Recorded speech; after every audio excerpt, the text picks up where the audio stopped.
Une fois de plus, nous nous retrouvons dans le cadre de ce plateau spécial dédié à un homme, un plateau spécial à la mémoire d'un homme qui, évidemment, a quitté la terre des vivants. C'était dimanche dernier, dimanche 12 avril 2015. Il s'agit bien sûr de André Mbaobam. Et ce plateau consiste en fait à recueillir les avis de tous ceux qui l'ont côtoyé de près ou de loin, mais surtout tous ceux qui ont collaborer avec l'homme de son vivant, mais surtout dans tout ce qu'il a entrepris, notamment dans l'administration gabonaise et on va dire au plus haut sommet de cette administration. Et comme vous avez pu le constater, nous diversifions les invités et aujourd'hui nous allons recevoir un journaliste émérite, vous allez le comprendre. Il s'agit bien sûr de Norbert Ngoua Mesui, qu'on ne présente plus dans le monde audiovisuel, dans le monde médiatique gabonais. Il est président du conseil de surveillance de Pyramide Média, qui est un groupe de médias qui compose évidemment le journal Koulo Messager, dont l'apparition hebdomadaire est connue de tout le monde, et le journal L'OTAN. Il est également le secrétaire général de l'Observatoire gabonais des médias. Avec lui, en tant que journaliste, justement, nous allons aborder des questions liées à la vie de l'homme au niveau du paysage politique gabonais, du paysage évidemment sociétal gabonais. Norbert, merci d'avoir répondu présent à notre invitation. Merci. Voilà. Bonjour. Et aujourd'hui, nous remarquons qu'évidemment, la tristesse est grande à travers la nation gabonaise. La nouvelle qui est tombée le 12 avril dernier a été une nouvelle bien lourde à porter, aussi bien dans les esprits des gens que dans les mémoires des gens. Il s'agit de André Mbaobam qui est parti du monde des vivants après plusieurs années d'une maladie qui évidemment a finalement eu raison de lui. C'est un homme que vous connaissiez. J'avoue que il est souvent difficile, voire gênant, de parler de quelqu'un qui vient à peine de rendre l'âme. J'avoue cette complexité parce que les premières déclarations sont souvent empreintes d'émotion et parfois de colère sur fond de consternation. Bon, je vais vous surprendre, je n'ai pas connu André Mbaobam en tant que journaliste ou en tant qu'homme politique pour ce qui est de lui. Nous nous sommes croisés dans les couloirs du lycée Léomba dans les années 70. C'est surprenant pour certains. Et il avait une certaine longueur d'avance en ce qui concerne les études par rapport à moi. Bien jeune. Un peu plus jeune, mais une longueur d'avance en ce qui concerne les études, parce que lorsqu'il passait son baccalauréat, moi je n'étais alors, je le suppose, je crois, en classe de seconde. Mais j'ai encore entendu parler de lui. En ce moment-là, j'étais en France comme étudiant, quand il revenait du Canada pour rejoindre ceux qui animaient pour continuer ses études, dit-on à la Sorbonne à l'époque, et pour rejoindre ceux qui animaient à l'époque le mouvement de redressement national de Morena, qui était l'une des branches de l'opposition gabonaise en exil, animée par le père Paul Mbabousoul. C'est à ce moment-là que j'ai entendu parler de André Mbaobam de nouveau, après l'avoir connu au lycée, et j'ai encore entendu parler de lui au moment où se tient la conférence nationale de 1990. Et à ce moment-là, je commençais véritablement à m'intéresser à l'action, aux faits politiques. Et je me suis rendu compte qu'il était parmi les personnalités au front pour défendre le régime de feu Omar Bongo, qui était à l'époque très chancelant, menacé par une opposition qui était bien en place. Et je peux être démenti, mais je pense qu'il est quand même parmi ceux qui ont pu sauver en 1990 ce régime-là, pour qu'il se requinque, pour qu'il reprenne du poil de la bête, pour que le PDG ne disparaisse pas, pour que la conférence ne soit pas ce qu'auraient voulu les opposants de l'époque, c'est-à-dire souveraine, ceux qui auraient dépouillé le défunt président de tous ses pouvoirs, de toutes ses prérogatives. Voilà. Donc c'est quelqu'un que j'ai suivi et de près et de loin, et je l'ai encore observé lorsqu'il a été nommé ministre de l'Éducation nationale, parce que c'est un monde que j'ai côtoyé aussi. Voilà, on va y arriver. Et voilà un peu le parcours que je connais de l'homme jusqu'à cette époque-là. Voilà. Alors, on reste dans les années 90, années charnières, hein, on va le dire comme ça, au niveau du Gabon, parce que c'est le vent de l'Est qui, évidemment, conduit à la réinstauration du multipartisme au niveau du Gabon, alors que le système PDG existait déjà depuis près de 20 ans, sinon plus, lorsqu'on arrive dans les années 90. Et justement, le fait qu'il se soit fait remarquer comme un véritable défenseur du régime qu'il combattait d'ailleurs, et que finalement les opposants de 1990, de la période 90, ont fustigé et de la plus violente des manières, se retrouver à défendre un système que l'on a combattu. Est-ce que c'était perçu pour beaucoup comme étant une situation logique? Non, il y a plusieurs champs d'analyse et plusieurs angles de lecture par rapport à ce qu'il a fait à cette époque-là. Il faut d'abord rappeler qu'il n'est rentré au Gabon qu'en 1984. Et une fois rentré au Gabon, il a été tout de suite accueilli au sein du Sérail, c'est-à-dire au niveau du cabinet du président de la République de l'époque.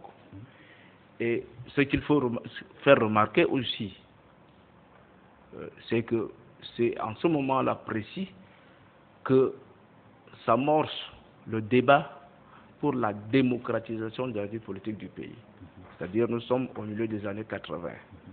D'aucuns pensent qu'il en avait été en partie partisan, c'est-à-dire que le déclencheur de ce processus démocratique qui a abouti à la conférence nationale de 1990.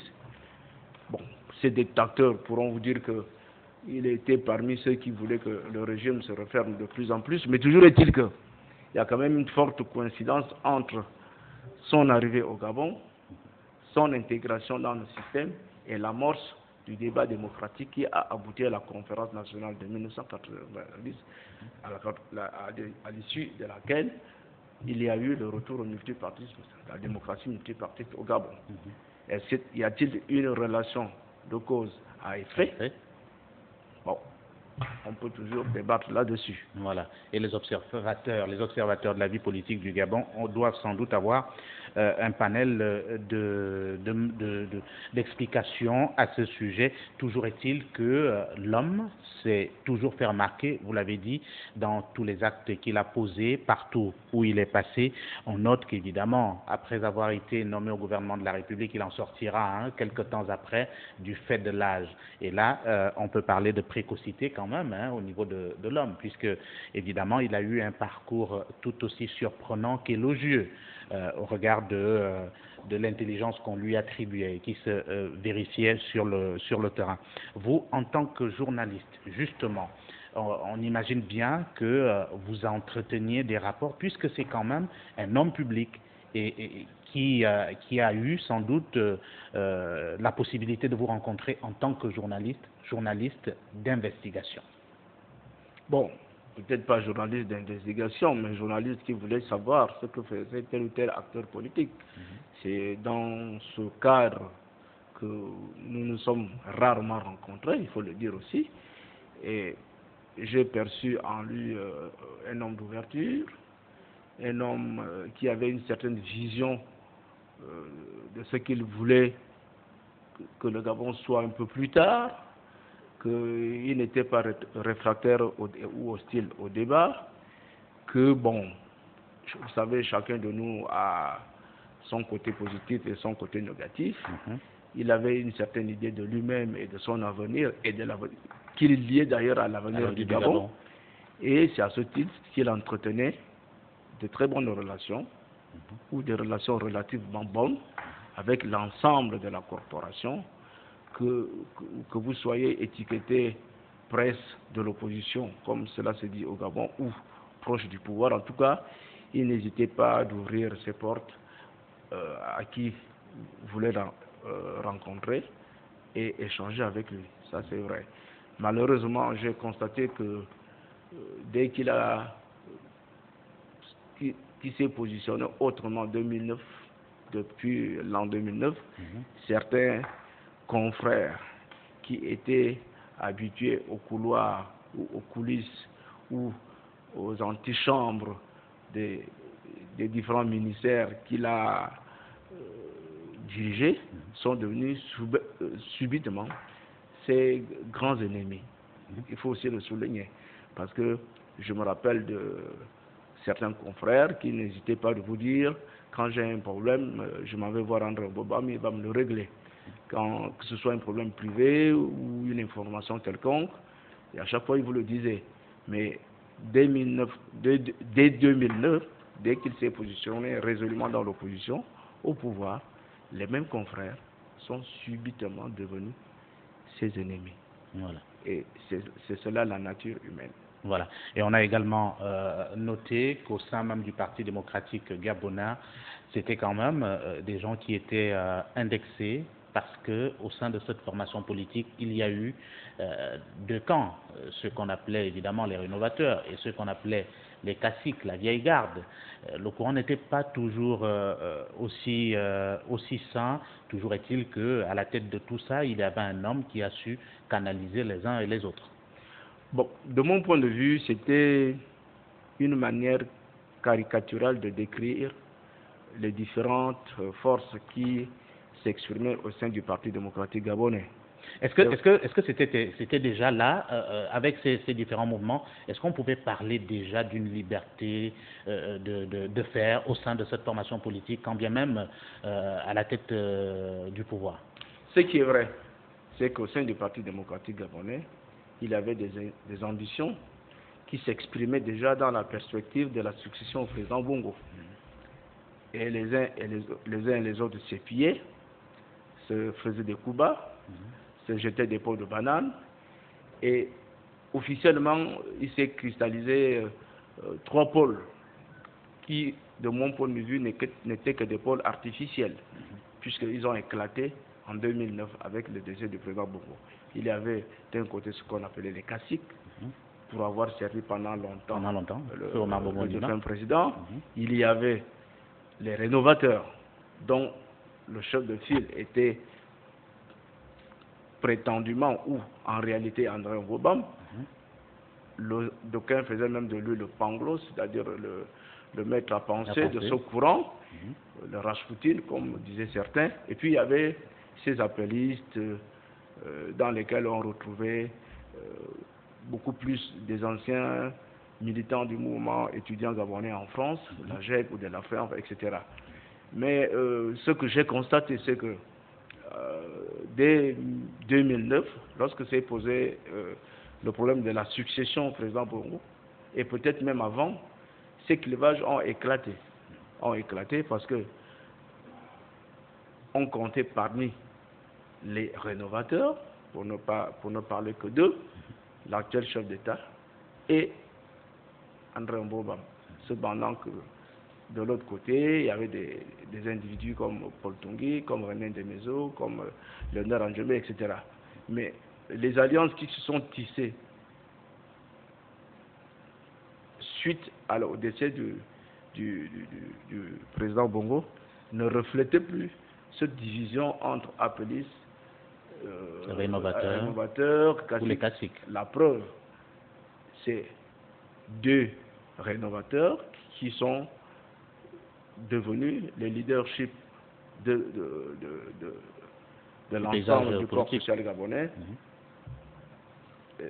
Ali Bongo d'un côté et André Bobam de l'autre. Ali Bongo du côté du pouvoir et André Bobam du côté de l'opposition. Ça veut donc dire que la division artificielle ou les clivages artificiels entre appellistes, rénovateurs ou au sein même des rénovateurs étaient caricaturels et vraiment, comme je le répète, artificiels. Voilà. Et c'était là, justement, la situation au sein du Parti démocratique gabonais. Nous ne sortons pas du débat, du moins, c'est pourquoi vous êtes sur ce plateau. Je rappelle que vous êtes le président du conseil de surveillance du groupe Pyramide Média et par conséquent secrétaire général de l'organisation de l'observatoire gabonais des médias.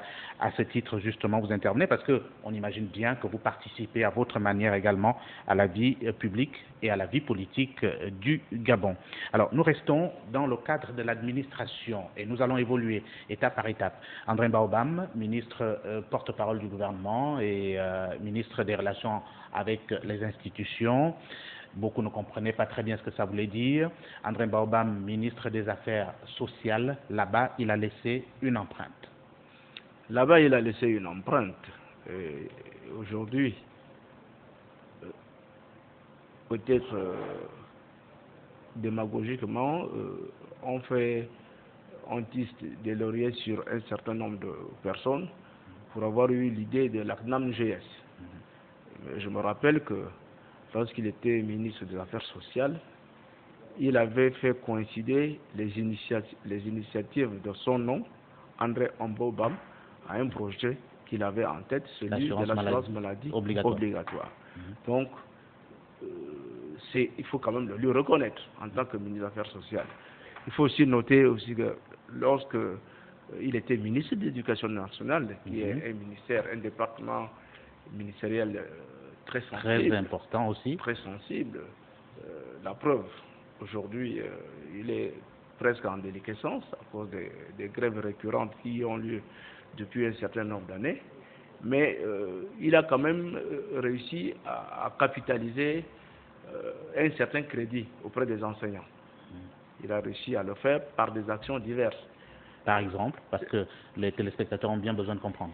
Il a eu l'idée de vouloir créer une mutuelle des enseignants. Beaucoup ne le savent pas. Et il a pris la responsabilité d'envoyer à l'étranger, pour s'en imprégner, un certain nombre d'enseignants gabonais qui avaient été choisis par ses pairs au niveau des syndicats. Malheureusement, le projet n'a pas abouti, puisqu'aujourd'hui, cette mutuelle des enseignants n'a pas vu le jour. Il est aussi le précurseur, il est aussi celui qui a eu l'idée du guichet unique, qui fait en sorte que lorsque vous n'êtes pas encore titularisé, lorsque vous ne bénéficiez pas encore d'un premier salaire, que vous puissiez vivre. Et bien d'autres réformes encore, notamment la création des écoles normales de formation des instituteurs, etc. Et cela s'est reflété en 2009, lorsqu'il pose sa candidature à l'élection présidentielle anticipée de cette année. Vous avez remarqué comment, la manière dont il a été reçu en milieu enseignant. Et je me rappelle, en tant que journaliste, d'une note confidentielle qui était parvenue à notre rédaction. Aujourd'hui, on peut en parler. Hein. On peut en parler suite à une remise de prix. Suite à une remise de prix de lauréat à l'école normale supérieure. La note confidentielle était adressée au chef de l'État et elle disait que on remarquait que parmi les lauréats, il y avait un très grand nombre de ressortissants d'une certaine communauté ethnique du Gabon et qu'au-delà de cela, il y avait une propension à vouloir gratifier beaucoup dans le corps enseignant et cela préaugurait, selon les rédacteurs de cette note, ses ambitions à devenir chef de l'État, à devenir président de la République un jour. C'est-à-dire qu'on faisait comprendre au défunt président Bongo qu'il était en train de baliser son terrain à travers l'éducation nationale. Bon, or, je pense, de mon point de vue, qu'il ne s'agissait que de l'œuvre d'un serviteur de l'État en tant que ministre de l'Éducation nationale et de l'enseignement supérieur. Et les enseignants aujourd'hui ont encore en mémoire tout ce qu'il a entrepris. Et ils lui en sont reconnaissants. Ils lui en sont reconnaissants. D'où cette adhésion que tous ont remarqué en 2009 lors de sa déclaration de candidature, ce qui n'a pas été du tout du fait de l'appartenance à une communauté ou à une autre. L'adhésion a été plutôt massive et désintéressée. Et pluriethnique. Et pluriethnique, justement, du fait des actes que l'homme a posés lors de son passage au ministère de l'Éducation nationale.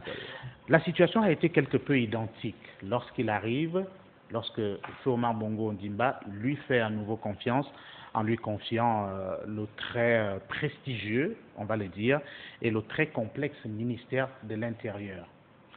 Oui, c'est vrai. Bon, à ce moment-là, je crois que peuvent mieux en parler les agents de l'État qui étaient sous sa tutelle, c'est-à-dire plus particulièrement les agents de police, etc., qui ont, me semble-t-il, ont gardé un très grand souvenir de lui, l'œil du journaliste. Confidence que j'ai eue. Et il faut avouer que il y a eu des hauts et des bas. Il s'est retrouvé mêlé à une affaire d'emprisonnement ou d'arrestation de certains membres de la société civile et même de la corporation, c'est-à-dire des journalistes. J'en faisais partie puisque j'avais été auditionné à l'époque par la police criminelle. Mais en fait, en réalité, il s'agissait de quoi? Il s'agissait d'un confrère qui avait décidé de faire publier une lettre ouverte à la famille présidentielle pour dénoncer les tares et les travers avec lesquels le pays est géré, en pensant de son point de vue que cette gestion ne bénéficiait qu'aux éléments, aux membres de cette famille présidentielle. Cela est parvenu aux oreilles du président de la République, qui était feu Omar Bongo à l'époque, qui a donné des instructions au ministre de l'Intérieur, qui était André Ombobam, qui lui a agi en tant que serviteur du président de la République. Bon, je ne pense pas que... D'ailleurs, vous avez remarqué que la plupart des membres de la société civile qui avaient été inquiétés au moment de cette affaire sont devenus ses grands amis, les gens avec lesquels il a communié jusqu'à ce qu'il décède malheureusement à Yaoundé le 12 avril dernier. Est-ce que ça veut dire que tous ceux-là ont finalement compris la démarche qui était la sienne à cette époque-là? Parce qu'on se souvient quand même qu'il y a eu une grande rencontre au niveau du ministère de l'Intérieur et où il a, on va les citer, où il a invectivé publiquement Marc Onaï Sangui en lui faisant comprendre qu'il était avant tout son grand frère. Oui, bon, il y a ces liens de... Et qu'il avait le droit de le réprimander. Je crois que ce que les gens avaient surtout compris, c'est qu'en agissant ainsi à l'époque, il n'agissait que sur ordre de quelqu'un qui était au-dessus de lui, à savoir le président de la République. Je ne veux même pas parler du Premier ministre. Et ce que si vous avez suivi les meetings d'Antoine Bobam lors de la campagne présidentielle de 2009, il y a quelque chose qui revenait de manière récurrente lorsqu'il essayait, ou pas qu'il essayait, lorsqu'il communiait avec la foule, c'est de dire « dis-nous tout ». Dis-nous tout. Ça veut dire que les gens se sont rendus compte, ils savaient beaucoup de choses qu'ils ne pouvaient pas dire lorsqu'il était aux affaires pour des raisons diverses, et qu'une fois devenu opposant, il avait maintenant la liberté de ton et la latitude de révéler ce qu'il avait subi ou ce qu'il avait fait subir à d'autres sur ordre. C'est ce qui est important. Je vois que des individus, des personnes comme Marc Onosaki, que je respecte beaucoup, qui est un frère, l'ont compris, que André Bobam a agi sur ordre, qu'il y a des choses que lui-même subissait et qu'il a fait subir à d'autres. Et c'est ça qui est important. Et c'est ça qui a fait qu'il y ait un rapprochement et de lien entre des individus qui pensaient avoir été ses victimes et lui. Voilà, ce rapprochement qui évidemment vous a été reproché, hein. Quand je dis vous, c'est tous ceux qui ont subi justement, entre griffes, hein, on va dire, les mesures de André Mbaobam. On se souvient encore que dans la presse, là a été dit que pour quelqu'un qui vous a tant matraqué, pourquoi se rapprocher de lui comme si c'était des querelles personnelles? Je ne sais pas s'il s'agissait des mesures d'André Bobam. Moi, je parlais beaucoup plus des régimes du système. C'était, il faut l'avouer, il faut le reconnaître, c'était un élément du système, mais il n'était pas au-dessus de ce système-là. Il n'était qu'un exécutant de ce système. Et au regard du rapport de force qu'il y avait au sein même du système, à l'intérieur du système, il lui était difficile de s'en démarquer et de faire autre chose selon sa propre volonté. Donc, tout ce qui lui a été reproché, je crois, devrait être reproché au système. Et vous avez constaté que l'opinion l'a constaté que dès la rupture avec ce système, dès qu'il a rompu avec ce système, il a commencé à dire tout. Et l'opinion voulait qu'il en dise plus. Malheureusement, il a été rattrapé par la maladie, puis par la mort. Voilà. On sait également que, évidemment, il ne pouvait pas en dire autant, parce que c'était quand même quelqu'un qui était dans le secret, et les secrets, pas tous les secrets, qu'on pouvait à la limite ventiler sur la place publique. Mais il y a également cette situation liée au fait que beaucoup se doutaient de ce que finalement ils puissent observer cette rupture entre le système qu'il a servi et la nouvelle espérance qu'il proposait. Vous, en tant que journaliste, comment avez-vous perçu le début de cette campagne qui a duré, on va le dire, 14 jours, mais où finalement on a vu un homme qui a transcendé? Bon, d'abord l'expérience des régimes, disons le mot, autocratiques, totalitaires, monolithiques, montre que c'est toujours de l'intérieur qu'il y a un élément qui va faire éclater le bloc monolithique, le bloc totalitaire et le bloc dictatorial. Parce que tout est cimenté autour d'une matrice. Et à l'époque, la matrice, c'était le Parti démocratique gabonais. Et l'artisan de cette matrice, c'était le feu président Marc Bongo Ondimba.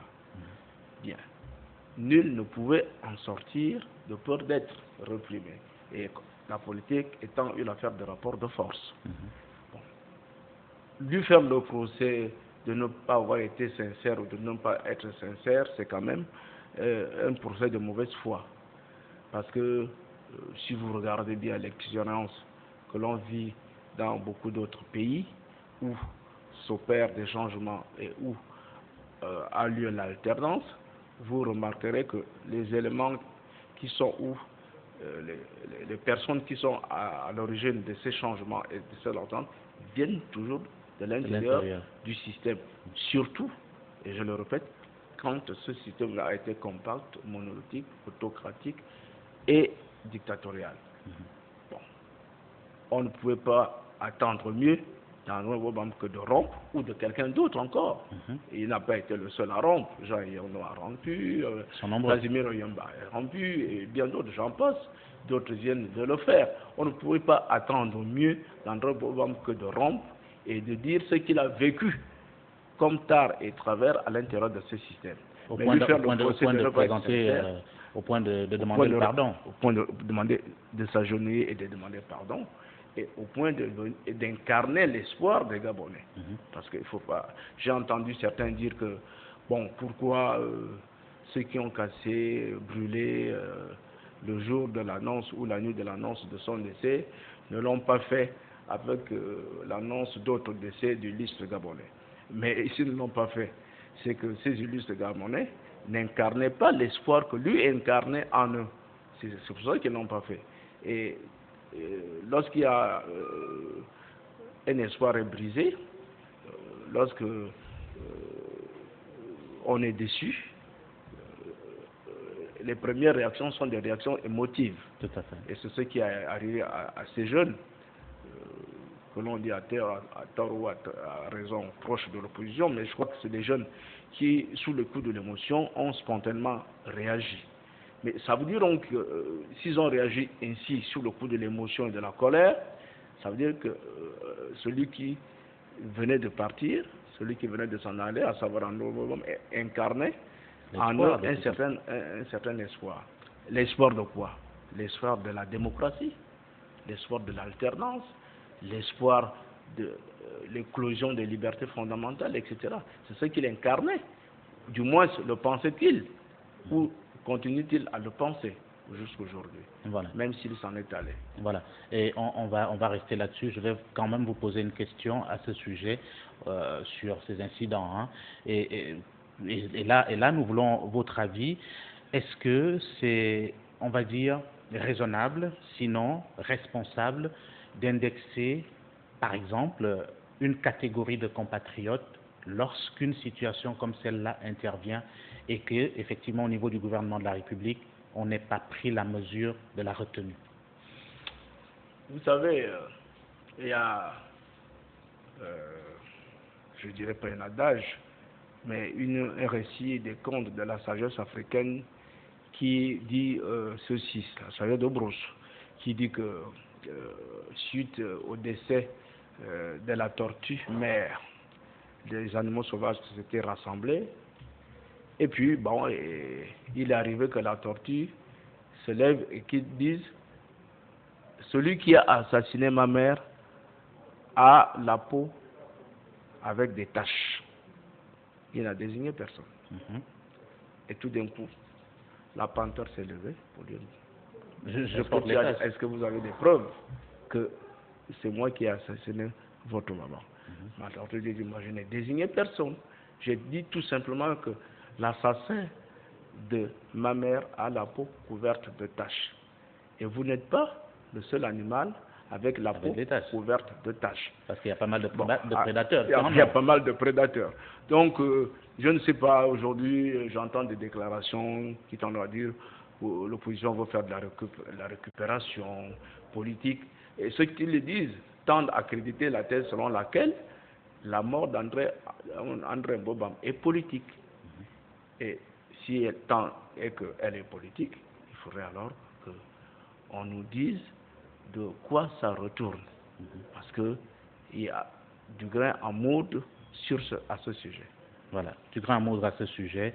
Et les spéculations n'en finiront sans doute pas de sitôt au sujet de cette mort qui, aujourd'hui encore, fait craindre évidemment le pire. Rappelons-le, et il est de notre responsabilité de le dire, que cela fait craindre le pire pour certains qui en réalité voient peut-être le malheur arriver, un malheur que eux ils souhaitaient ou que eux ils ont suscité en douce. Toutefois, on reste dans ce cadre précis, mais il y a eu autre chose, et là il nous reste très peu de temps, on va en parler très rapidement.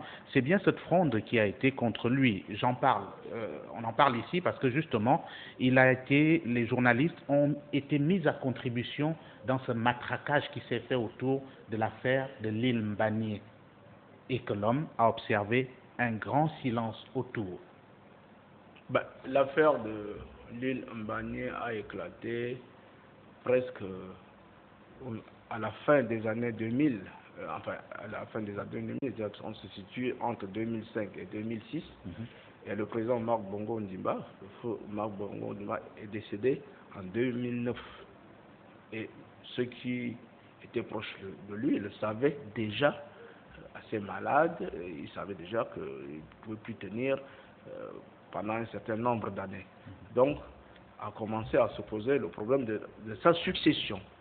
Et l'affaire Mbanié fait justement partie de cette lutte de succession à l'intérieur du pouvoir, pour lesquels tous les coups étaient permis. Et vous imaginez un citoyen gabonais, fut-il André Mbobam, fut-il le ministre de l'Intérieur à l'époque, vendre une portion du territoire gabonais. C'est inimaginable, ce n'est pas possible.